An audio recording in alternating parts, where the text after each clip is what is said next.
Коронавирус инфекциясының статистикасына сүйенетін болсақ, кеше ғана сары аймақта орналасқан Шығыс Қазақстан облысы бүгінде жасыл аймаққа өтіп отыр.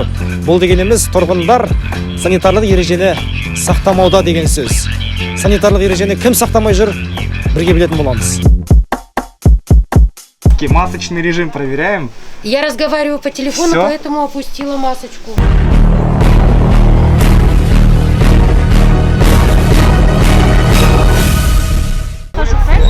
Я одену, у меня с собой всегда она есть. Адамдар неге маска тақпайды? Білмеймін, енді өз денсаулықтарын ойлаған адамдар неге маска тағады ғой? Сен неге маска тақпайсың? Менде бар. Неге тақпайсың? Сен неге маска тақпайсың? Ошол тағып жүрміз. Ау? Маска неге тақпаймыз? Я уже в школе сидел 3 часа подряд, уже устал здесь сидеть. В автобусе одею, выхожу с нее, снимаю. Что же натирает уж. Неге тақпайсың маска? Карантин бітті. Карантин бітті ма? Мен ойлаймын өз ойым. Неліктен көп тұрғындар маска тақпайды? Олар өздерінің денсаулықтарын күткісі келмейтін шығар, сондықтан. Неге маска тақпаймыз аға? Неге маска тақпаймыз? Тісіңіз ауырып жүр ме? Семей қаласының тұрғындарына барынша бетперде киіп қауіпсіздікті сақтау керектігін түсіндірдік. Ал одан соң қалалық санитарлық эпидемиологиялық бақылау орталығына барып, қазіргі эпидемиологиялық ахуалды сұрастырдық.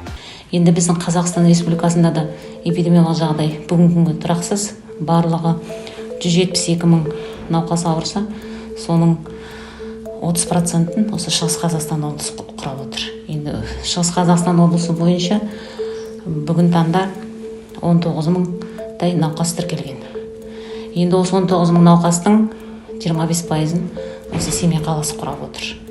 Енді бүгінгі таңда осы Шығыс Қазақстан облысы матрица бойынша жасыл аймаққа ауыстық.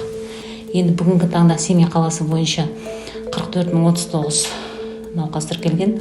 Оның 70%-ын клиникалық симптомы бар науқастар құраса, қалған 30%-ын клиникалық белгілер жоқ науқастар құрап отыр. Құрметті достар, тұрғындар, қарапайым санитарлық ережені сақтай алмасақ, біз онда коронавирус инфекциясын жеңе алмаймыз.